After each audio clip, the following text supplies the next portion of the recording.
Armstrong படுகொலை செய்யப்பட்ட நிலையில் கணவன் விட்ட இடத்திலிருந்தே களமிறங்கும் பொற்கொடி.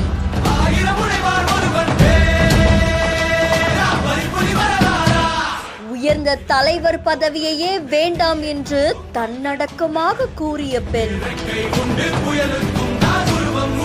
இனி நான் இருக்கிறேன் என்று அதிரடியாக களமிறங்கிய சிங்கப்பெண்.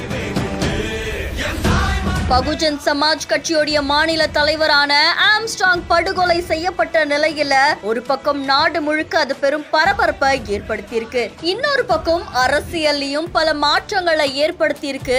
இந்த நிலையில பகுஜன் சமாஜ் கட்சியுடைய மாநில தலைவரா யாரை தேர்ந்தெடுக்கலாம் அப்படின்ற மாதிரி முடிவெடுத்திருக்காங்க. இதுல பகுஜன் சமாஜ் கட்சியுடைய மாநில தலைவரா நீங்க தான் பொறுப்பேற்றுக்கணும் அப்படின்னு சொல்லி ஆம்ஸ்ட்ராங் அவர்களுடைய மனைவியான பொற்கொடி கிட்ட கேட்டிருக்காங்க. ஆனா அவங்க எனக்கு தலைவர் பதவியெல்லாம் வேண்டாம் அப்படின்னு தன்னடக்கமா சொல்லியிருக்காங்க. நீங்க பகுஜன் சமாஜ் கட்சியோட மாநில ஒருங்கிணைப்பாளரா ஆகணும் அப்படின்னு சொல்லி கேட்டிருக்காங்க. அதை தொடர்ந்து அவங்களும் பொறுப்பு வகிக்கிறதுக்கு சரி சொல்லியிருக்காங்க. பல நலத்திட்டங்களை கொண்டு வந்த ஆம்ஸ்ட்ராங் அவர்களை தொடர்ந்து அவங்களுடைய மனைவியும் இப்போ மக்களுக்காக பல நல்ல விஷயங்களை செய்வாங்க அப்படின்னு எதிர்பார்க்கப்படுது. இது அரசியல் வட்டாரத்துல பேச பொருளாகி இருக்கு. கை குழந்தையோடு ஒரு கணவரை இழந்த பெண்மணி பல துயரத்தை சந்திச்சிருந்தாலும் இப்போ நாட்டுக்காக எழுச்சி மங்கையா பொங்கி இருக்கிறது பலரையுமே ஆச்சரியத்துல ஆழ்த்தியிருக்கு.